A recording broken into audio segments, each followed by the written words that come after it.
The dragon, named Vermithor, is the largest in the world after Vhagar, and perhaps the most fierce. He's called the Bronze Fury. We'll go to him now. And may the gods bless you.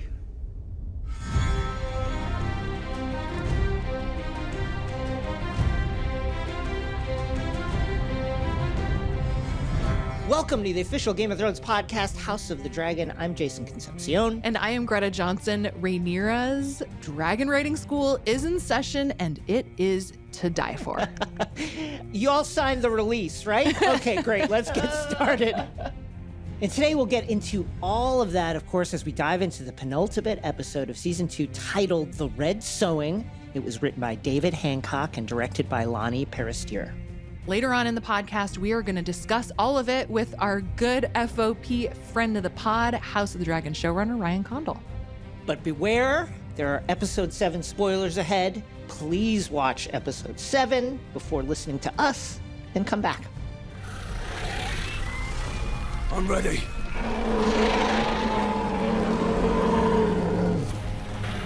Come on!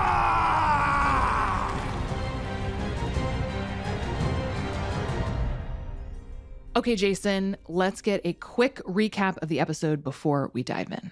Sure, we open on the seashore where Rhaenyra and Syrax come face to face with Adam and Seasmoke, and he makes it clear that he is prepared to loyally serve Rhaenyra and her cause, and Rhaenyra is incredibly stoked that Operation Dragonseed is back on the menu over in King's Landing. Orwyle is tending to Alicent's riot wounds. She tells her sworn sword, Sir Rickard, that she'd like to go camping right now. Okay. She goes for a swim. Sir Rickard is like, when are we going back? And Alicent is like, I don't know, maybe never. Larys and Jasper the Iron Rod watch Aegon's Kingsguard buddies get fired, get stripped of their cloaks and sent to the wall. And Jasper tells Larys that he's heard some interesting whispers from over on Dragonstone that Rhaenyra has maybe found a rider for Seasmoke. They don't know who the rider is, but Larys suggests, maybe keep that one to yourself. News of this rider has Dragonstone all abuzz, but to everyone's surprise, the Queen is treating Adam as a honored guest, not a thief. And she insists that he should be taught how to ride a dragon, how to speak High Valyrian. Jace, meanwhile, is furious, fuming.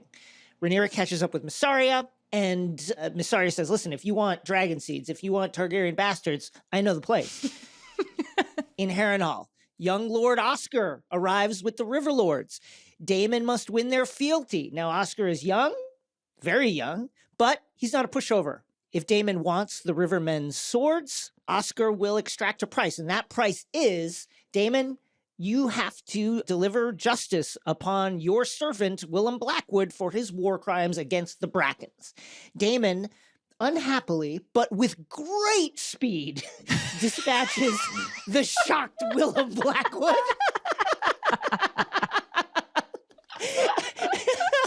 In the Red Keep, Orwyle is helping King Aegon the Crispy get his steps in. The king is in agony, and this regime of intense physical therapy is Larys's idea because he thinks the king needs to get his strength back as quickly as possible because he is in great danger. Back on Dragonstone, Jace gives Rhaenyra absolute hell about the bastards. He drops a these people. He calls them mongrels. And then he gets into the real depths of it, which is his parentage, the fact that his father is not who they present to the realm, and the fact that everybody whispers about this already, and what happens if one of these bastards then says they want to rule, which is a good point. He's very upset. The bastards arrive on Dragonstone. They include our notables, Hugh and Ulf, and it's time for the real test. She brings them in to meet Vermithor after giving them a speech in which she says, listen, if we succeed here, there's going to be an end to suffering. There's going to be free hugs, a chicken in every pot, a PlayStation in every living room. It's going to be great. Let's go meet Vermithor, the Bronze Fury. And Vermithor kills so many people. The Bronze Fury is furious. Furious. Kills so many. But he doesn't kill Hugh, who Vermithor seems to like, so Hugh claims Vermithor. And one of the other survivors is Ulf, because Silverwing takes a sniff of Ulf and is like, I like your cologne, I like you, you're my guy. What cologne does Ulf wear? Scent of the bastard. Eau de parfum. We end the episode in King's Landing, where the Green Small Council is interrupted by a commotion outside. It's a dragon. Aemond rushes to Vhagar, flies up to meet this dragon, gives pursuit, but within sight of Dragonstone, Aemond turns Vhagar back. Now the Greens know Rhaenyra has dragon riders, and Rhaenyra watches Vhagar turn and fly back to the city with a look of intense defiance and even hatred on her face. Here we go. Let's get into it, Greta. Okay, is now a good time to admit that until now I kind of thought Hugh and Ulf were the same person.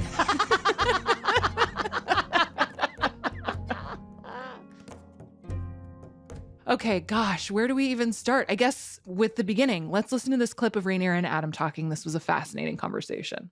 I may appear lowborn, but I know much and more of service.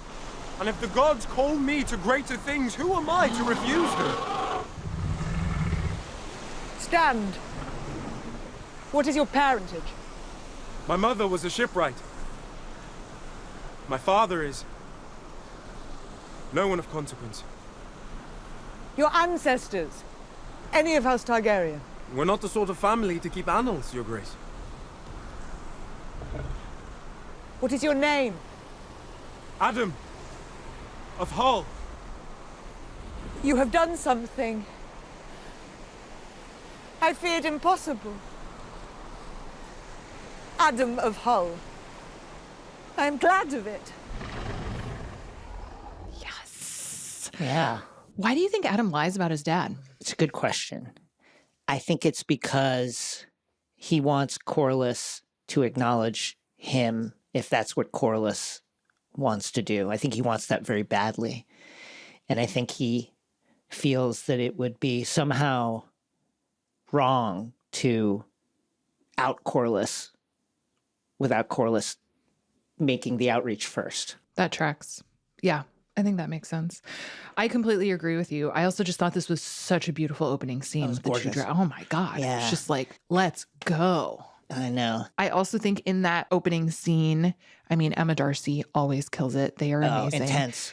But the various emotions that you're seeing pass over Rhaenyra's face were incredible. And it reminded me of, there have been a couple of instances in the last couple of episodes where someone says to her, she says a positive thing to someone and they more or less are like, then why do you still look so pissed? Yeah.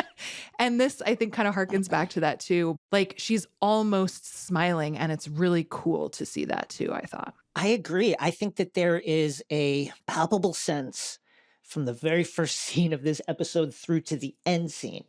You know, it's Queen Rhaenyra at the beginning, Queen Rhaenyra at the end, that Rhaenyra is feeling like, here I come. Yep. You got your licks in, you got your shots in, it looked bad for us. You were maybe puffing your chest out because you thought we were finished. We're coming for you. But here I come now. Yep. And I'm gonna rain hell on you. You can feel that from her. Yeah, it's funny because in the next scene we see at the Black Council, like, not everyone is in agreement with her about this situation being exciting. Let's take a listen to that. The Queen is unharmed. What of the rider? Do we know who he is? He appears to be a shipwright in your employ, Lord Hand. A commoner. With respect to your workers, Lord Corlys, the lowborn cannot go around seizing dragons. Has the thief been secured? Her Grace has commanded that he remain here as a guest. She wishes him to be instructed in the art of dragon riding, and that I should teach him some High Valyrian. The look on Corlys's face is I know, he's so like, good. wait, It's what? like, oh shit. Here's the thing about Bart. It's all, here's what the problem is, and it's none of, here's the solution He to is the not problem. solution oriented. You are No. correct about that. And I think that's why you got slapped, Lord Barnabas. Yeah, he was just bitching. It's true. We alluded to it, but we get a lot of the class conflict here. I think that there's a tremendous amount of fear and anxiety about what might happen when we elevate lowborn people this way. And I'm sure he's not the only one. Immediately turns to thievery. This was stealing. You've stolen something. As Yeah. if you could just like hotwire a dragon. Yeah, no, there's no stealing a dragon. That's not a thing that happens for sure. Well, and the other thing about this scene is that we learn that Rhaenyra has not shown up to this meeting and instead is relying just on Mysaria's counsel to talk through like what the hell just happened. A common shipwright vows to serve you while your brothers seek to destroy you. The order of things has changed, Your Grace. Why not embrace it? For 20 years, the lords of this realm levied insults at my sons behind my back. Well then, let us raise an army of bastards. I love that line so much. I love it too. Also worth pointing out that it's not Rhaenyra who comes up with this idea. Mysaria really has to like connect the dots for her. Rhaenyra is still looking in the books and in the scrolls, and it's Mysaria laughing at her and being like, "No, you need bastards for this. That, you know, if you want Targaryen blood, here's where to find it." I thought I know where they are. Fascinating. Yeah, dozens. There are dozens of them. You know, it's interesting because in the book, this plan is framed as kind of more Jace's idea. Like Jace took the reins of this. Yeah. And here has been, you know, I think we're getting the truth of it now, which is that this is Mysaria and Rhaenyra cooking this up together. Yeah, that's fascinating because Jace seems extremely not supportive of it, which I get. I mean, it's interesting to hear back that clip again. And, you know, Rhaenyra's like, oh yeah, I have bastard kids. So this is like we're raising all boats essentially. But Jace does not feel that way at all. He, you know, given his own birthright, is really concerned about just elevating all these folks without any nobility, because then what does that make him? Jace, with these riders, we can end a needless war. I may take my rightful place on my father's throne. And when you die? You are my heir. Did you think I would have dark hair? When you took Harwin Strong into your bed, did you think I might favor him, or did it not cross your mind?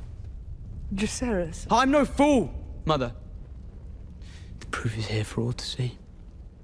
Yet I may argue my legitimacy to succeed you because I have a dragon. And now you say you'll strip that from me too. Yeah, how did you feel about this scene? I was at once repelled by Jace's high-handedness, disregard, arrogance with regards to the people that he's going to rule over one day. And at the same time, I felt tremendous empathy for him. Like he really like opened up the deepest, most primal existential pain that he has, which is, I know who my dad was. We have to pretend it's not him, and we can never talk about it. And he's gone. What a powerful scene. How did you react to it? It was very vulnerable of Jace. It's also devastating because here he is having to uphold these super damaging power structures, but also, I mean, it's kind of like what you've been hinting at all along with the idea of like, okay, if anyone can ride a dragon, then who's deciding who gets to be king, and how arbitrary is all of this, and how much is it all just going to topple? The whole thing is a very elaborate construct. The question is, how much are they hoping to profit off of that structure, and how much can they crumble it? You know, I mean, that's a fine line that they're towing, right? Yeah, it's a real issue. I mean, he raised some really important points. And to that end, I found myself, you know, watching this and thinking, okay, can we do like a quick pre-interview before we just all go in the dragon room? Like, let's... Oh my God. We don't even know who these people are. That whole situation was so stressful. Also, like, create a fireproof space, bring people in one by one. Like, so many things could have been. Anyway, we'll get there.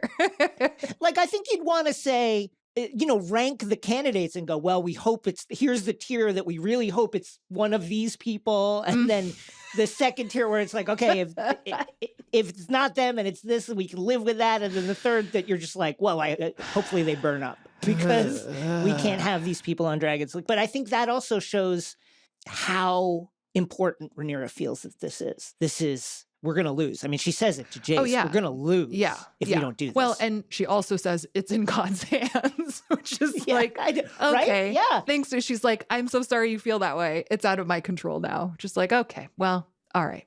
Fair enough, I guess. So speaking of bastard sons, let's talk about Corlys's conversations with his sons in this episode, because he talked to both of them. And I thought especially his conversation like at Dragonstone with Adam was very poor father-son bonding. I'm curious what your interpretation was of that one. I found it to be a very true to life representation of men talking to each other.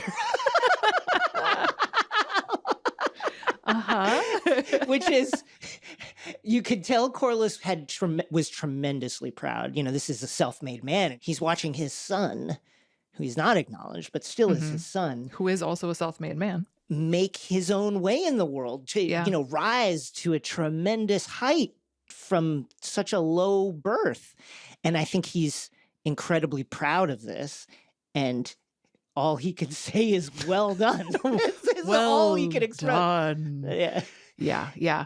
I thought his conversation with Alan was a little more telling. I mean, it definitely like plants the seeds for Alan, I think, taking Driftmark eventually, right? Especially when Alan actually says, Corlys is like, do you think you're going to end up on a dragon too? And Alan's like, oh, no, I'm Salton Sea, which is like, well, that's exactly what you needed to say, sir. That's exactly what Corlys wants to hear. Oh, salt life. Love it. Nice. Okay. Boat guy. I'd love to hear that. Yeah, I think Corlys is, it's a wonderful understated performance in this episode from Steve Toussaint, but there you could feel the pride, the fatherly pride in these men that he had no hand in raising, that he was not there for their life at all, but whose achievements he certainly sees as the fruit of the root of himself and a reflection of himself, of his own qualities. I think he finds tremendous satisfaction in that. Yeah, we'll call it sweet subtext. How's that? Let's talk about Larys and the king. It's quite clear the king doesn't want to be working this hard. And it's quite clear that Orwyle, whose incredible ministrations have healed Aegon to a degree that I don't think anybody thought was possible, also disagrees with working the king this hard. What is behind Larys doing this? Putting the king, like saying, you got to get your 10,000 steps in no matter what. My read on that is that Larys is reading the room. He knows he is not in Aemon's favor at all. And if he wants any degree of power in that castle, then he needs to have not only Aegon on his side, but like, how cool would it be if Aegon were actually kind of in his control? I think that that's right. You know, what does he say to Orwyle when Orwyle's like, the king's got to rest? And he says, the king may get to rest for a long time, very soon. He can rest when he's dead. Yeah. Yeah. It's like, to use a sports metaphor, it's like whenever a new GM comes in, the GM always wants to hire their own people, right? Larys is Aegon's master of whispers. And if Aemond comes to full power, what would that mean for Larys, who has close ties with the queen, who has, you know, close ties with Aegon? I think Larys is feeling the heat on himself as well as the heat on Aegon. And it's like, these are two folks that are in the same lifeboat. You know, I need him to help me. Yeah, I completely agree. Okay, so speaking of other palace happenings, Alicent pieces out. I love it. I love that for her. I love it for her. I'm a bit skeptical that nobody's like, hey, where'd Alicent go? But she seems to be thriving out there. Yeah, it's a really interesting episode for Alicent because she has spent all of this time wanting to be respected as a person capable of leading, and if not ruling outright, then at least being part of the deliberative process, being in the room where it happens, so to speak. And I think when that's taken away from her, there's also like there's a sense of relief. Like she is being like, well, the rat race is over. Bye. I don't have to do that anymore. Yeah. I'm just going to float Ophelia-like in the lake as Sir Rickard guts rabbits and wonders when the F are we going back. That was pretty funny when he asks her and she's like, oh no, we're staying here, bro. Is like, how many supplies do you have? How possible is that actually? But I do love it for her. Let's talk about Daemon and the River Lords because his plan is finally bearing fruit, but then he comes up against young Oscar Tully, who is not at all what the pushover that he was envisioning. Let's listen to that clip. Nevertheless, having so little experience to guide me, my best course is to defer to the oath my grandsire swore to King Viserys when he named Rhaenyra his heir. I see no reason to cast aside loyalty, no matter how loathsome I may find her representative, the prince. King, mind your tongue, boy. Will you have our army or not?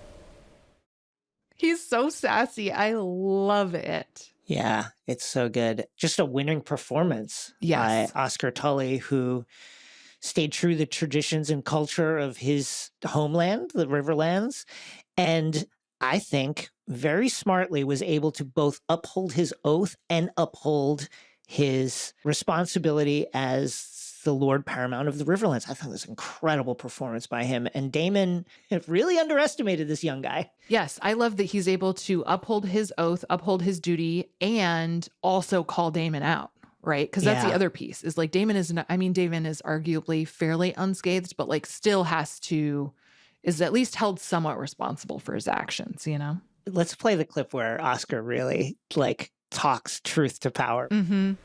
Seize him. Can't fucking do this.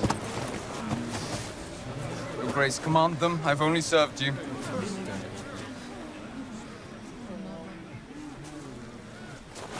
Command them. If His Grace wishes to show contrition for his acts, and to prove himself deserving of our banners, he must now rectify his grievous error, denounce your crimes, and dispense justice. I'm just saying I would watch an Oscar Tully spin-off. It was wonderful. He was great. R.I.P. Willem Blackwood. Yes. Who could not have been more shocked. That's very true. That's very true. I mean, what a fall guy. Like, that sucks. Incredible fall guy. He's a horrendous war criminal, but I do feel his pain a little bit in that, hold on, my king. You told me to do you ordered me to do this. You said that was what you needed. I did it with your leave. He was following orders. How do you think Damon is feeling in this moment? It's a great question. How is Damon feeling in general? We need a wellness check on Damon. I think Damon he does what he has to do, right? It's like, I think it's very clear to him if he wants the allegiance of these people, he has to be held responsible for what happened. I think in a lot of ways, it's very convenient that he gets to outsource that responsibility, right? I mean, Damon's not being executed here. He's fine. Yeah, I think Damon is extremely frustrated. I think he enjoyed the services of Willem Black. I think Damon truly values having a lackey who will just do whatever. Yeah, with no scruples. With no scruples whatsoever. Yeah. And so I think he's unhappy. He does this with unhappiness, but again, with great speed. Like, does not even think about it for really more than half a second. He's like, well, this sucks, but okay, fine. Yep. This is what I gotta do. I'll do it. And I think, I'll put it to you. What do you think's driving that? He's been styling himself king up until now, but then he has this vision of his brother in his, rotted and aged state. Yeah. And Viserys is holding the crown. I never wanted it. I was right not to. All that pain it caused. Crushes whoever wears it. You always wanted it, Damon. Do you want it still? My thought, we've talked about it so many times. It seemed to us that Damon really wanted the love of his brother more than he ever actually wanted the crown. I think Damon has changed his mind again. I think that, to your point, I think he didn't really want to be king, though everybody thought he wanted to. He just wanted to be close to his brother. Then I think after the blow up with Rhaenyra and his grievous error in fomenting the murder of Prince Jaehaerys, I think that he then came around to it and said, well, she doesn't want it anyway, and she's doing so poorly at it. It should be me. I'm gonna really go for it. And now I wonder if, again, he hasn't changed his mind again and thought, okay, so I've been trying to style myself as king. Nobody respects me. I just got pushed around by a 14-year-old. And it's not all it's cracked up to be. And maybe I don't want it. Maybe I actually don't want it. I think to an extent, Damon doesn't know. I think that's what this is telling us. I could see that. It's also, I think, worth noting that, I mean, the Riverlords have made it very clear that they would not support him as king. They are interested in supporting Rhaenyra. And if he is about that, then they can talk. But otherwise, there's no deal at all. Yeah, I think that is, I think that weighs on him as well. And I think Alice continues to be grinding up weirwood nuts and putting it in his coffee. Love it. And to what end, we will only find out as the story unfolds, maybe. But I think for sure she is driving some of this, if not a lot of it. Shall we talk Bastard Army? 7 Bastard Army? Bum, bum, bum, bum, Okay. bum. Okay, let's do it. So Mysaria pitches this plan, puts it into motion, sets up the transports, the ships to get the Targaryen bastards, who she says they're around the brothels, they're in Flea Bottom, they're all over the place in King's Landing. She puts the word out on the streets. Hey, do you have silvery hair? Do you think you might be a Targaryen bastard? Meet on the beach at 9 p.m.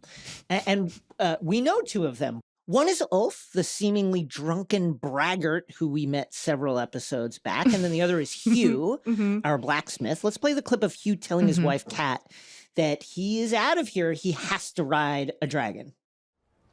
I could not protect you. I could not keep our girl alive. And now, we would never want again. If I claimed a dragon, they'd make you a lady. I do not care to be a lady, Hugh. And neither do I want to be a widow. So I think we should talk about his rationale that if he were to become a dragon rider, his wife would become a lady, because this is such an interesting extension of the class dynamics that we have been talking about. Right? I agree. I think he's thinking this is a natural leap. Like, I'll have a dragon. They have to give me something. They can't just leave me as Hugh, the middle-class blacksmith, now with a dragon. They will have to elevate me. And I think that's a reasonable thought. And I also think that I wonder if he's setting himself up for disappointment here. Yeah, I think there's a very interesting wrinkle around the idea of how these people are actually going to be, whether and how these people are going to be accepted, right? Because, you know, if their first assumption is like, oh yeah, that dude obviously stole a dragon, that's a big hill to climb. Okay, let's talk about the Dragonseed audition and the really fascinating monologue that Rhaenyra welcomes them to the island with.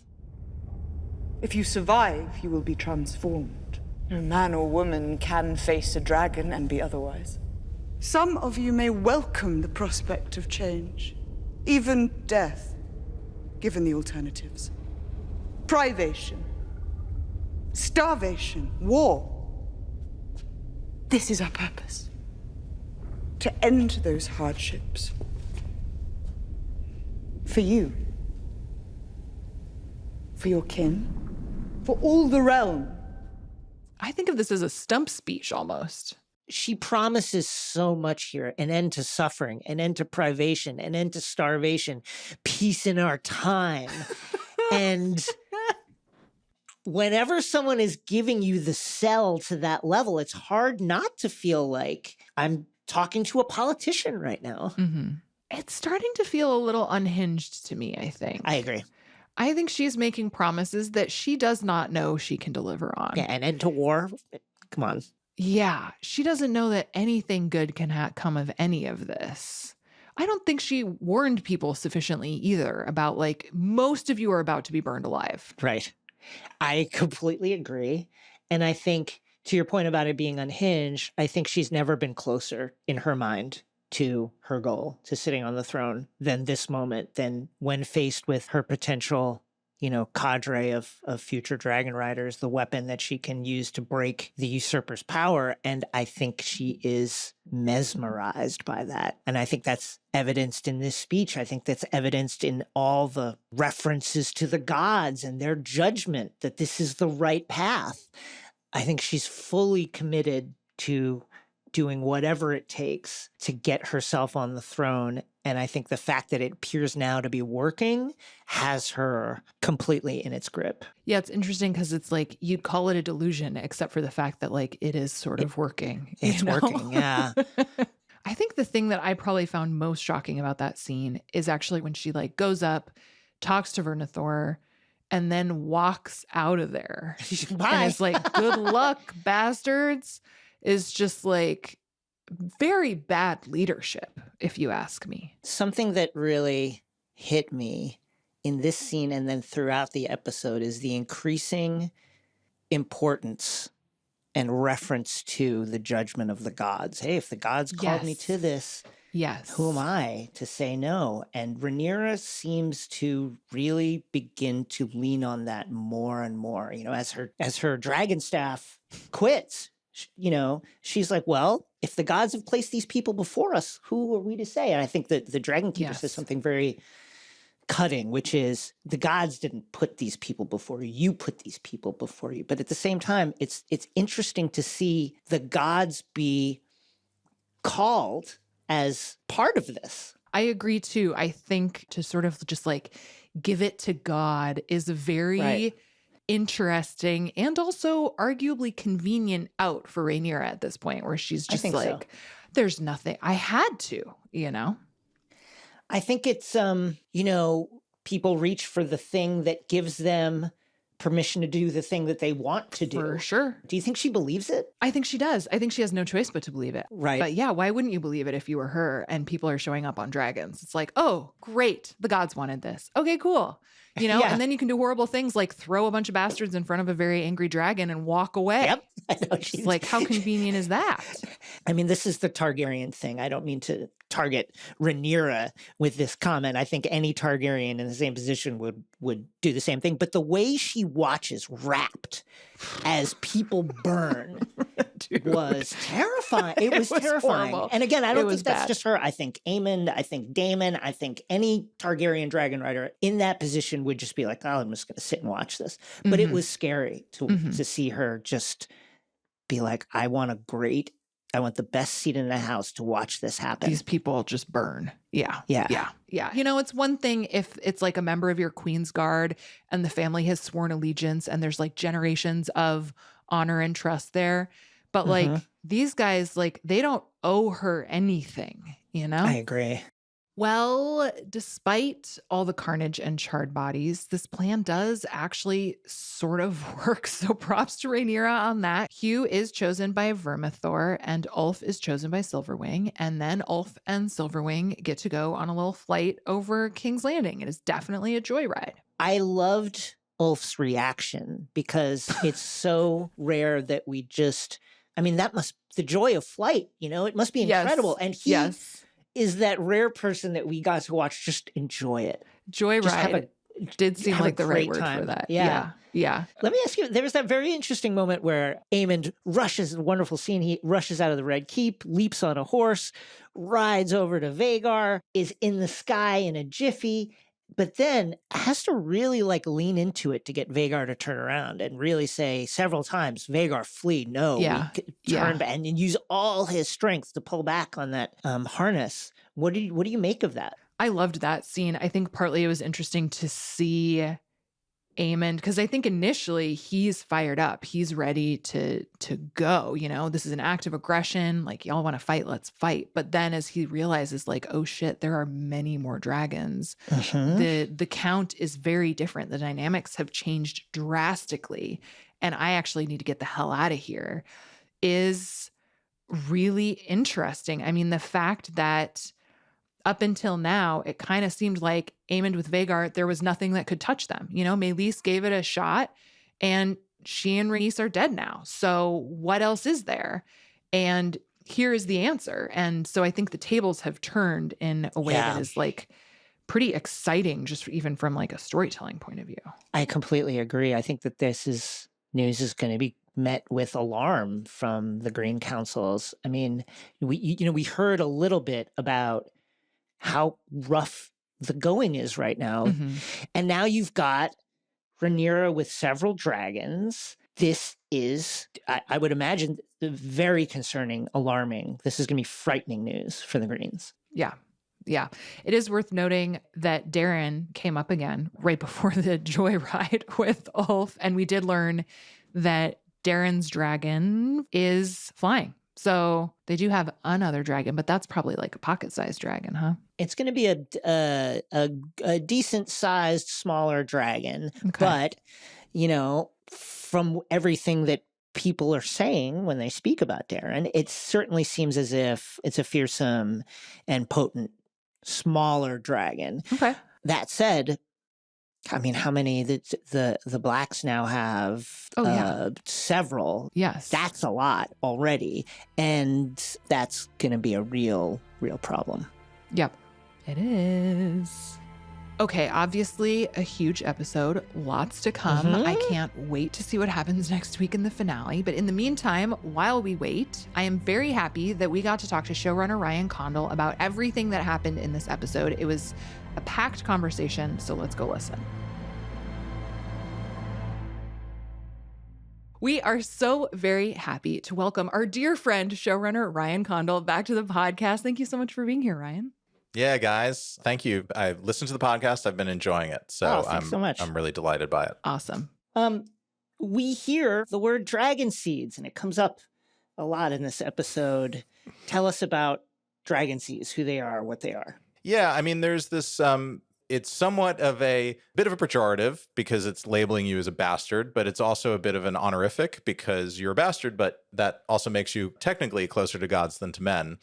And in the tradition of this sort of world, in the book version, there used to be the right of first night. So Targaryen lords and princes and kings could go out and have the first evening with a lady or woman who was to be wed. And what that ended up creating was just a lot of Targaryen bastards running around. And Jaehaerys very famously came in, the conciliator, the old king that we see at the top of the pilot, and put an end to all of that. But between that and between Targaryen dalliances over the... I was hoping you were going to use the word dalliance.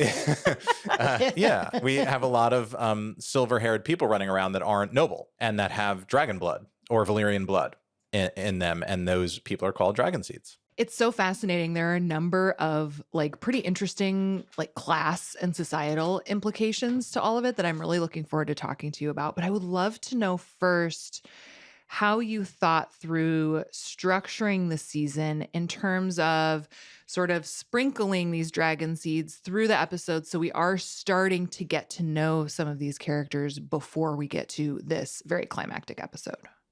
I mean, we wanted these all to be real people with internal lives and hopefully three-dimensional existences. It served us on two levels because one was it was a great chance to see what it's like to be among the small folk living in a walled city during a time of war. And the people in King's Landing are particularly stressed out because that's where the throne is. And they know eventually this war is coming there, and it's just a matter of time. And is it going to be dragons, or is it going to be armies, or is it going to be both? And it's a very stressful time to live in because, as we see, they live very, even Hugh's family, who he's got a real job, he's a blacksmith, he's in service to the crown. It can be rather hand to mouth, and there isn't great medical care. They have a sick daughter. So we got to tell those stories in a way that I think enriched the world, but also set up these characters that we're going to follow. And by the time they are sailing to Dragonstone to participate in this insane lottery that they've signed up for, you know who they are, and hopefully you're, at the very least, if you're not rooting for them, hopefully you're rooting for Hugh, because I think we've made Hugh into quite a sympathetic character. Yes. You're fascinated by them, sort of nodding more at our friend Ulf and his story. And I always felt like so much of the texture and character and humor from the original series comes from this clash of culture and the clash of classes. When you put Bronn, who's essentially a nameless sellsword, with Tyrion, it creates really interesting clash of culture. Sandor Clegane with anybody. And this is this is a little different, but this is a way to get into that world. And we have Mysaria plays a big role in the show now, much bigger than she did in season 1. Adam Valerian as well. Should say Adam of Hull.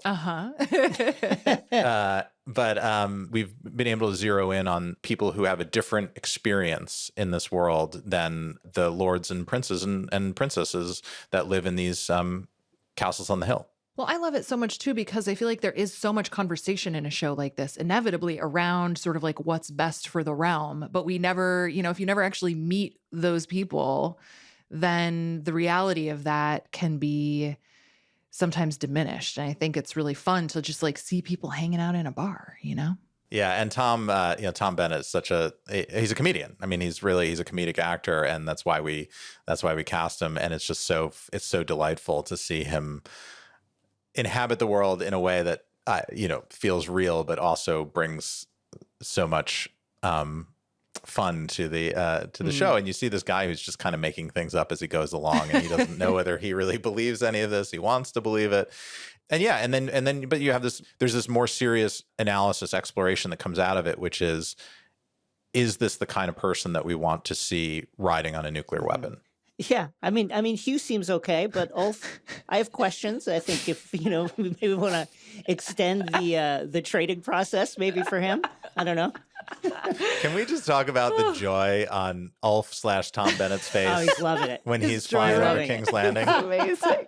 So delighted. So perfect. Well, I mean, I do think it's interesting because, yes, there's the question of nobility in terms of dragons and who should be able to, wield these nuclear weapons. But I think it also like throws the entire system into question, right? Like if the dragons are a more democratic system, then what's the point of nobility at all? I think is also something that is being questioned here. The idea when Hugh says like, oh yeah, well, if I can ride a dragon, I can be a lord, is like, are those actually the same things, and are these folks going to be able to be accepted into the fold the way they think they're going to be? And, I mean, obviously they have a lot of power, but I think it's really interesting. We have to wait and see a bit. Rhaenyra brings up an interesting point when Mysaria is pushing this agenda on her, saying you need to look between the sheets and within the wood piles, famous line from the book. Rhaenyra says, but among lords, there's an ancient fealty, meaning if Steffan Darkling got onto that dragon, he would be loyal to Rhaenyra because of that ancient fealty. Ulf and Hugh, I mean, maybe more Hugh because he's in service to the king, and even though he's not a lord himself, he understands how it works. Seems like a noble dude. Yeah. Yeah. If he turns against Rhaenyra, she can't take his castle away and disinherit his children. It's just what she has done is anarchic and transgressive and revolutionary in the literal sense of the word, meaning this is like the Bolsheviks coming in and deciding that the Romanovs shouldn't be an imperial power anymore, or it potentially could have that effect, because she really has broken the wheel. She's changed the order of things. When Rhaenyra said to Rhaenys in episode 2 of season 1, well, when I'm queen, there will be a new order. And it's like, well, nobody's ever done this before. And putting non-Targaryens or not, people without at least the Targaryen last name on dragons is a pretty big, like, that wasn't done in the history of old Valyria. This has always been a very strictly controlled process. And Rhaenyra's totally undone that. And look, it might lead to victory for her in the war, but it also might have unintended consequences. I'm interested in the different ways that we see these dragons claimed. Adam is, Sea Smoke goes to him and finds him. Meanwhile, Hugh and Ulf have to be taken down to the dragons, in a insane lottery is a good way of putting it. Insane, fiery, and horrific lottery Lord. are chosen as the winners. Take us through how you decided to flesh out these kind of different bonding techniques between the rider and the dragon and how they found each other. I mean, I think it started with an internal challenge to us as the writers to try to make this exciting and interesting every time. And we felt like coming out of season 1 with this iconic sequence of Aemond, after episodes of being bullied for not having a dragon, sneaking up on Godzilla and as a 12-year-old and climbing into her saddle and then taking her for a joyride, and then coming back a total badass and then punching his cousins. It was hard to outdo that. But we really wanted to make this feel different from experience to experience, because you imagine all these different dragons have their own personalities and hopes and wants and dreams of their own. And we know from the books as well that the claiming experiences are different. Yeah. And we wanted them, each one of these, to feel different. So it didn't just feel like repeating the Vhagar sequence again and again. And how do you make that, how do you make that feel different? So with Adam, it was, let's see a dragon claim a man, let's turn it on its head. And we saw Stefan Darkland try and fail, and then Sea Smoke flies out of the Dragonmont. You're not going to arrange my marriage. I'm going to choose my partner.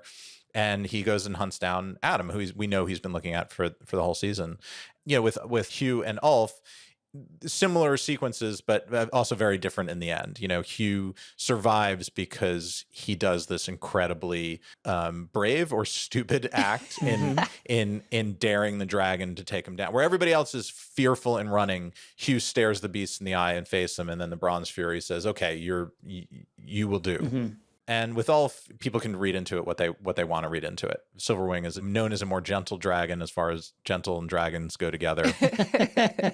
But Ulf was supplicant to the dragon. He didn't show fear, but he was supplicant. And I think that was in our mind, that was the thing that we kind of wanted to show there, is that, we know in the canine world, there's sort of, there's alphas and omegas. Yeah. And sometimes you show your belly, and sometimes that's how you sometimes how you fit into the pack.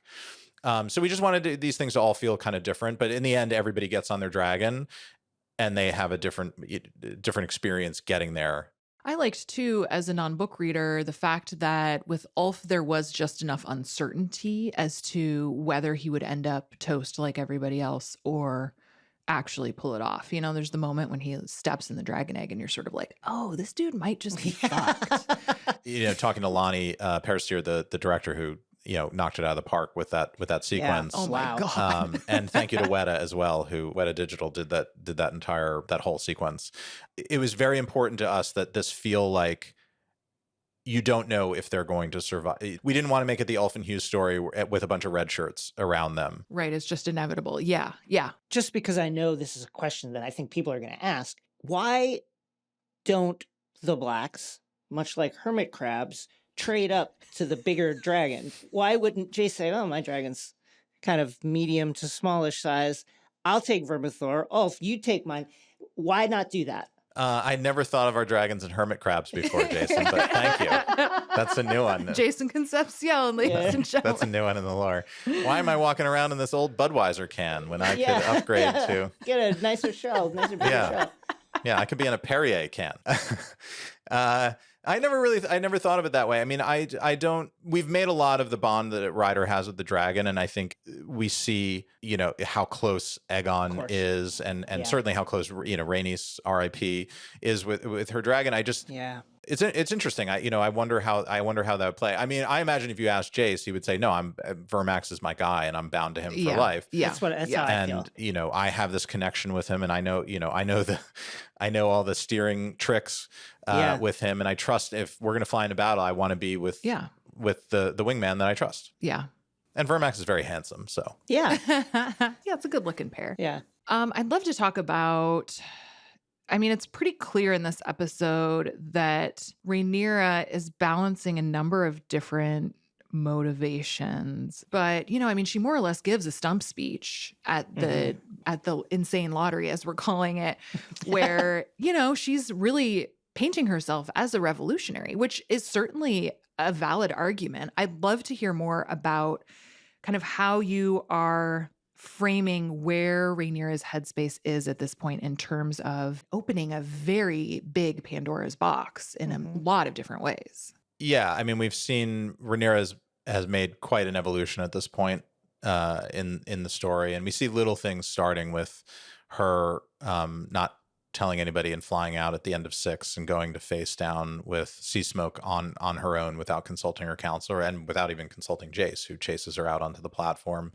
She returns in 7 and doesn't even convene the council. She just goes right to Mysaria to chat it through. She's becoming much more, I don't want to say autocratic, but she's becoming more sort of keeping her own counsel and self-assured. And she has to, because we've seen her counsel's been a nightmare to her all season. And people either wringing their hands so much that to the point of inaction, or just trying to hit the nuclear button every time there's a problem, and her saying you can't just solve all our problems with dragons.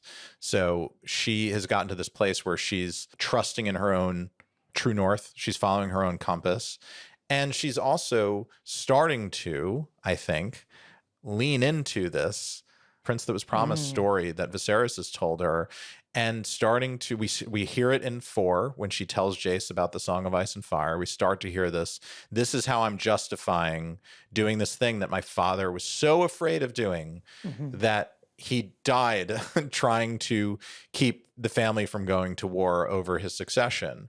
But I'm going to do it because now I've decided that's the only way to reunite the realm is to send the dragons to war. And it's a very slippery slope that she's gone down on. She's leaning into, you're starting to hear these kind of messianic words. It's in God's hands. Yes. Correct. Yeah. Correct.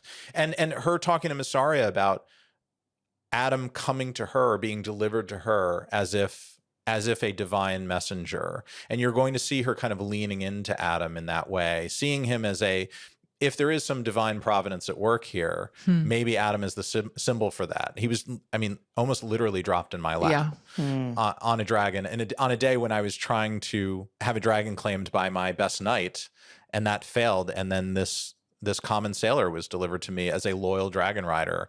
There must be something at work. Viserys told me there was. It was meant to be me. And you're starting to hear that. I don't think she's become a cult leader, but there's some dangerous DNA in there in the things that you're hearing that could break one way or the other with her. Well, I do feel like there's just a real unhinged quality also to being like, we can fix everything with these dragons. Good luck out there. And then just like turning around and watching it all unfold. I mean, that is just like carnage. Yeah. You know, a credit to the great Emma Darcy and their performance through that amazing sequence, and so much of it is silent. So much of it is just done in observation. But we talked a lot about that going into that sequence. And it was like, we really wanted, both Emma and we, the writers, wanted Rhaenyra to feel a bit like she had thrown these guys to the wolves, but not in a way that was like cold or sadistic, but in a way that was like, well, I have this flock and maybe one of them will, emerge from the ashes as this phoenix to be proof of my, it is me and I am the prince that was promised, and let's see what happens. And I don't think, I don't think she thinks the butchery is going to happen that ends up happening, but certainly it's a risk. I mean, she's been around dragons long enough to know that that's a major risk. Yeah. And I think the hope is that the audience is going to take away a bit of I don't know what I think about what Rhaenyra did there, and what this means for her as a character, and me wanting to see her take that throne one day. Yeah, it's messy. Very messy. Let's go from the war to the haunted castle of Harrenhal, where Damon has been busy wandering through the canyons of his own mind. Talk to us a little bit about what David is experiencing here. I was definitely very interested in Harrenhal as a character, as a place. And it always fascinated me going back to reading the books, whether those were legends or whether the magic was alive in that place the way it seems to be alive in the world, the greater world of A Song of Ice and Fire. And very early on, we wanted to explore this idea of Daemon going and checking in at the Overlook Hotel and what that would do to Daemon as a character. And what the interesting thing about this was, you take a Daemon who kind of is in many ways like Jack Torrance at the end of The Shining, when he checks into the hotel. And whereas most of these places tend to drive people to madness, we were trying to use this story of Harrenhal to drive Daemon to some kind of clarity. We'll have to see how that all comes together for him. But on a very basic sort of storytelling level, the idea was to put Daemon through an external problem of, I have to go to the Riverlands and raise an army, and the Riverlands are a mess. And he has the internal problem of, I think I'm going crazy. So he's working through his internal issues, and he's literally being faced with the ghosts of his past. And now that Daemon seems to have assembled his army, or at least won the respect of the Riverlords by having been put through their gauntlet and having Oscar Tully at his side. Now the question is, what kind of clarity is Daemon going to achieve? So yeah, in that scene with Viserys, he tells Daemon that the crown crushes whoever wears it. I mean, that does seem to be just like universally true, don't you think? I mean, is there a way to pull off being a ruler in this world and not just be completely subsumed by it? Yeah, it's a good question. I mean, I think Viserys is particularly crushed. I mean, we literally saw him, rot under the crown. I think there are more autocratic rulers that probably take to the job more easily because they're not burdened by conscience and by worrying about what other people think of them. Sure. I mean, I think other than not being able to have a male heir, Maegor probably didn't have a lot of sleepless nights at the Red Keep, the way that Jaehaerys the Conciliator and Viserys probably did. Yeah. But yeah, I mean, I think that is particularly Viserys' experience, and I think that the interesting thing with that is way back when I was talking to Patty about coming back and reprising this character who is so. Viserys is so within Patty in a way that, I mean, he's told me it's his favorite character that he's ever played, which is such an incredible amazing. honor. Wow. That's really cool. Yeah. And for me to say, hey, do you want to come back and be a ghost?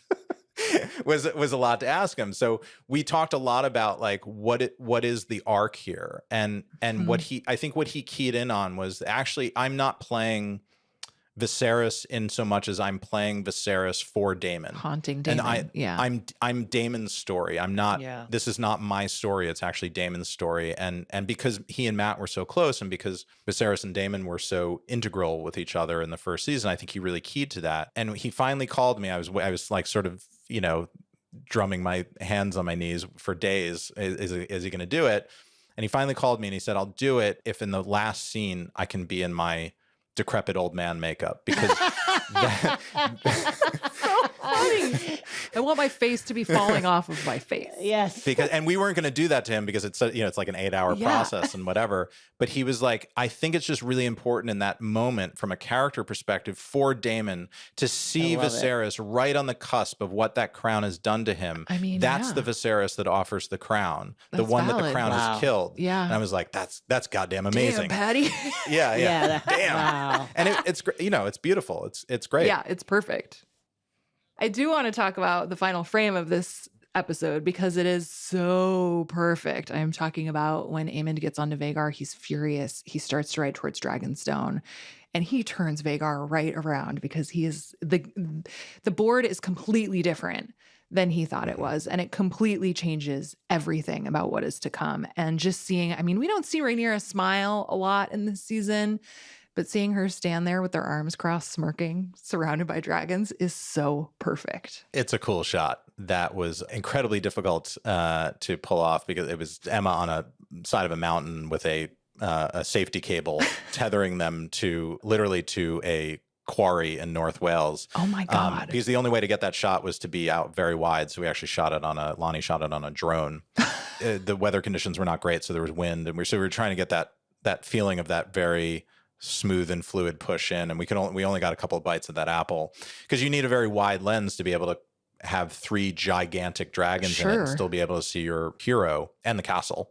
That was it was a lot in visual effects to get all that together. It was a lot to get that shot together. But again, it's all anchored around that incredible performance that Emma gives in the moment. And at this point, Emma is really, other than Emma and a little bit of grassy foreground, that's the only things that are in that shot that were there in camera. But yeah, it's a big game changer for Aemond, and what you're seeing on Aemond there is fear, and he is brought back, I think, in that moment to a time in his childhood that he has tried desperately to forget before he had Vhagar, when he was the put upon boy that was skinnier and smaller than his brother and was picked on.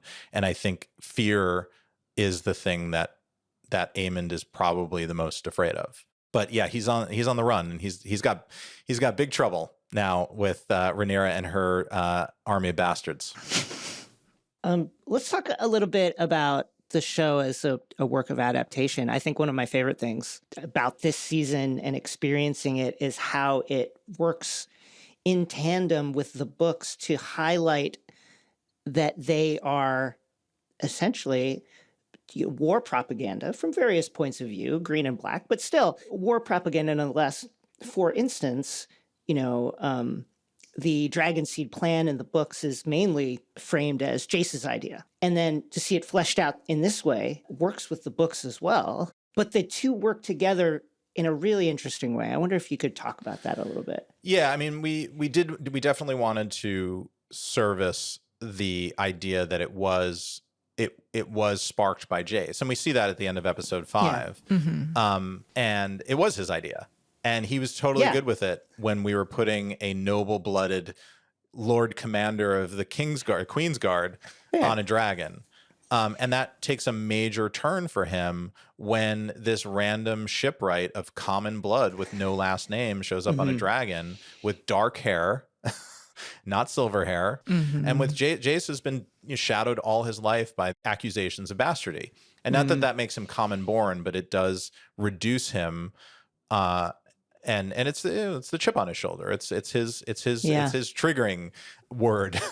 And now Rhaenyra has moved off of this, let's find lords of the realm and ladies potentially with dragon blood or drops of Targaryen blood, and let's go right to the source, these very richly blooded people with silver hair and Targaryen blood that are of more kind of questionable lineage, meaning we don't know, what is their parentage, as Rhaenyra asks Adam on the beach. And that's where Jace and Rhaenyra depart. And we think that is totally true to his character and the character that we've set up and written for 2 seasons.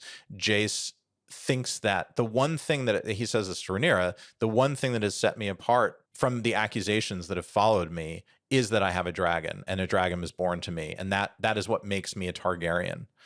And if you take this power and give it to these people that are not of noble birth, then what does that say for me? It says that maybe I'm not a Targaryen and maybe I'm not special. Maybe it's not special to have a dragon at all if we make this truly a democratic thing. And I think there's so much interesting stuff to mine there. And like Jace is being a bit of a snob. He's being a real snob. And Rhaenyra is being a populist in a way. But like as subjects of this realm, is this the world that isn't it better that there is a barrier to entry for nuclear weapons? I mean, it'd be better if they didn't probably exist, as Viserys sort of drummed until his death. But yeah, I think it's created a real dust up between them. And we'll have to see how this is going to play out now. You can't unring that bell. Just to return to the topic of adaptation, there's a number of plot lines, moments in the season that aren't in the books. And I think the one that leaps to mind is the secret summit between Alicent and Rhaenyra and that active, seemingly open back channel. Talk about coming up with that as a choice. Yeah. So, I mean, look, this is television, and television runs on putting your finest actors and your central characters into dramatic situations together. And that's not to say that we do it lightly or we think we can just do this willy-nilly because everybody wants to see a scene between Olivia Cook and Emma Darcy, and they do. Which we do, yeah. Everybody does. Yeah. But we had to figure out a way to try to get them together on screen. And yes, this was not in the book. But all I would say is, like, it's not in the book because that would never be on the historical record. It would never, ever, ever be. Right, of course. That's not something that Eustace would be aware of, or Gildane, who's compiling the book. How did Gildane miss this one? Yeah, right. And Rhaenyra, she would, as she says to Jace, I would sooner risk my own life and my claim to try to see if there's a path toward peace before I risk the lives of tens of thousands of others. And I think it's the most noble thing that Rhaenyra does as a sovereign. And yes, it is dangerous, and you could call it stupid even. But it's not something she did lightly, and it's not something she did without thinking about the consequences. She knew what the danger was, and you can see on Darkland's face, he doesn't want to be there, and he's tried to talk her out of it.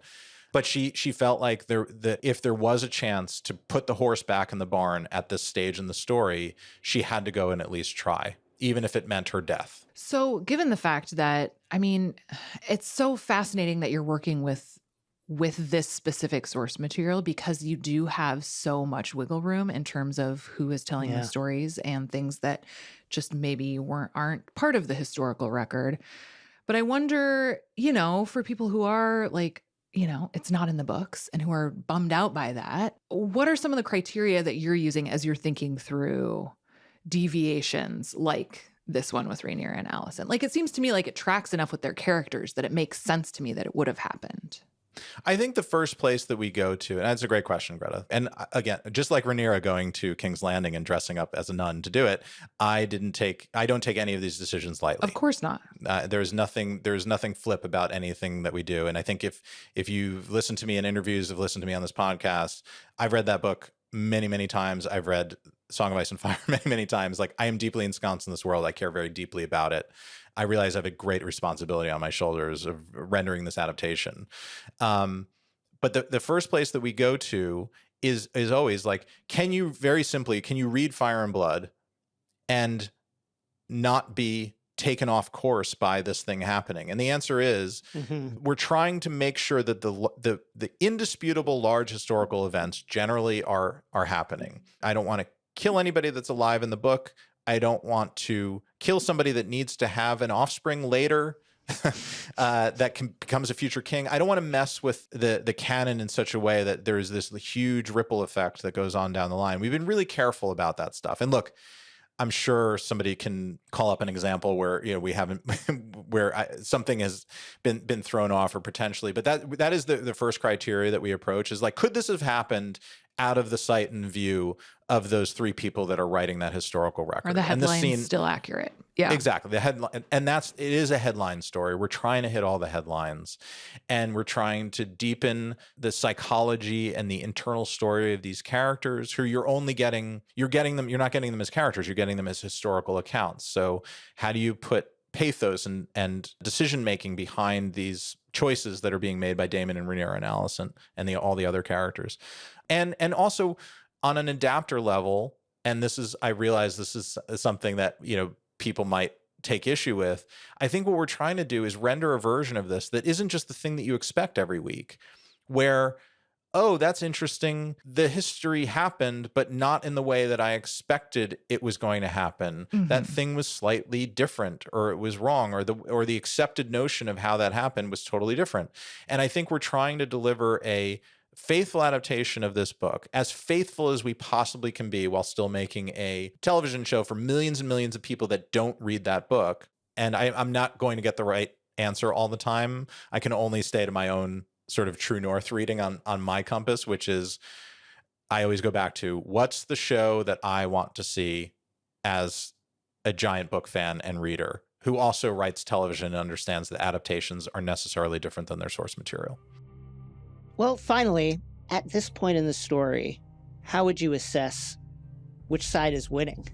I mean, I think at the end of 7, you have to say that the weight of the ballast on this ship has heavily shifted towards the side of black. Rhaenyra gained 3 massive dragons, 2 of the biggest in the realm outside of Vhagar. We've seen how powerful the dragons are in the calculus of this show. Coming out of 7, I think you have to say that victory for Rhaenyra now must seem somewhat inevitable. But it is Game of Thrones.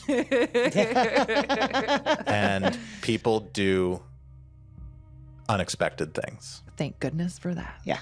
That's right. Well, thank you so much for joining us, Ryan. We can't wait to watch the finale. Thanks, guys.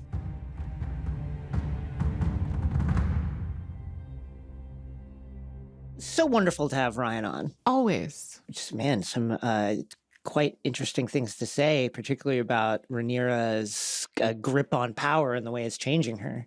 Yeah, this is another instance, as we've talked about before, where it's like, yes, these characters are changing, but it makes sense given what is happening in the story, which is so satisfying to see, you know? Yeah. And, you know, I feel like we're getting close to Ryan inviting us to Spain or something. Oh, I love that idea, Jay. I thought you were going to say like get beers sometime, but yes, No. I think Spain. I think we need in Spain. I think we need drinks in Spain. That's right. We're ready, Ryan. We're Right. here. Just call anytime. We're available. That's all for today's episode. Don't forget to join us again Sunday night right after episode 8. That's the season finale, folks, which airs on HBO and Max. If you like what you're hearing, don't forget to leave a rating and review on your podcast player of choice. You can find us on the Game of Thrones and House of the Dragon social media handles, and you can find me at Greta M. Johnson on X and Instagram. And you can find me at Network, NETW3RK.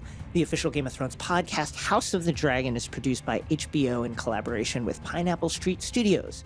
This podcast is hosted by Greta Johnson and Jason Concepcion. Our executive producers for Pineapple Street are Gabrielle Lewis, Jayanne Barry, and Barry Finkel. Our lead engineer is Hannes Brown, and Hannes also mixed this episode.